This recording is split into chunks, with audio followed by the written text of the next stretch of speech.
PowerWash Simulator kind of took everyone by surprise, for good reason. On the surface, this doesn't seem like much of a game, but it's actually brilliant. If you've ever power washed yourself, you know how satisfying it is to do. Cleaning surfaces that have tough dirt, pollen, or even algae come right off when using a pressure washer. The game takes that same loop and just removes the water bill at the end, making the game quite mindless, but in a good way. This is the type of game you can have a full conversation with someone, or even listening to a podcast while casually playing this in the background, since it doesn't really take much thought. The game isn't without some faults that I hope the sequel fixes, but I'll talk a bit more about those after you leave the video a like and subscribe to the channel.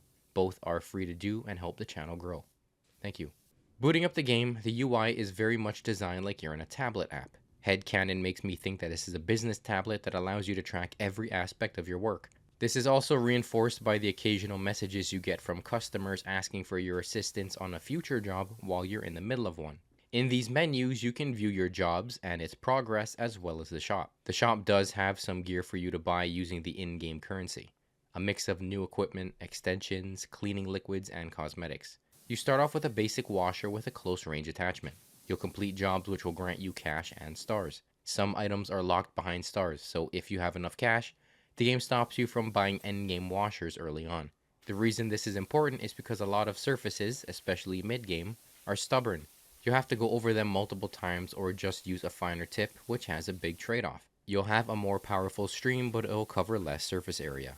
As you get better washers, they'll pack more of a punch, which means you can use the wider tips and get a similar power to weaker washers with the finer tips. Cycle through these tips using the bumper. It might be best to use the wider ones like the white or green on larger surfaces to see how close or far you need to be to get a decent clean. Otherwise, you'll be staying on orange or even smaller later on in the game. Pressing X will allow you to change the extensions, which will increase your effective cleaning distance, even when using the same tip. You can look at all your tips and nozzles by pressing Y, or just go through them with the bumpers. All the tips are here as well as the option to switch to the cleaning liquids.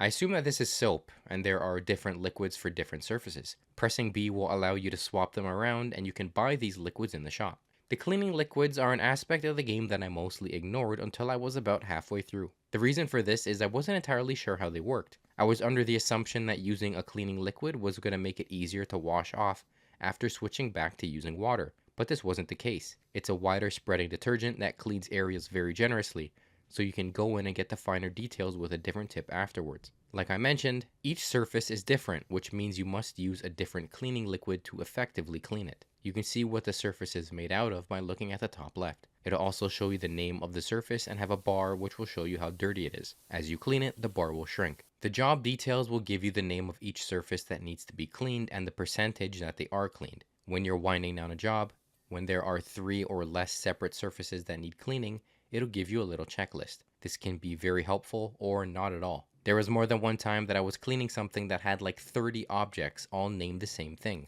Joist.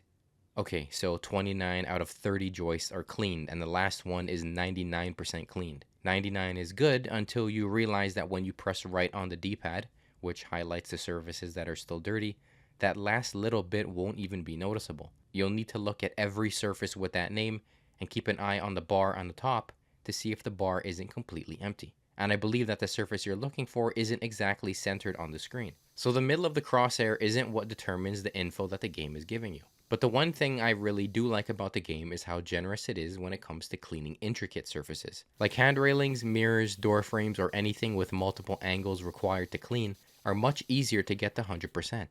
If you'd be required to clean every little pixel, it would make the game much less fun to play. But when it comes to the flatter, more simple surfaces, they expect you to basically clean everything before you get that satisfying ding noise.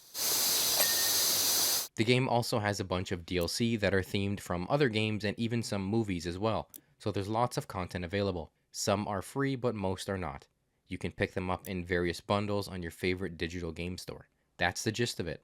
Let me know if you have the game or are planning to check it out. There is a sequel planning to come out soon, so you can jump in there or grab this one at a cheaper price. Thank you so much for watching. Check out my socials in the description. I'll see you all in the next one.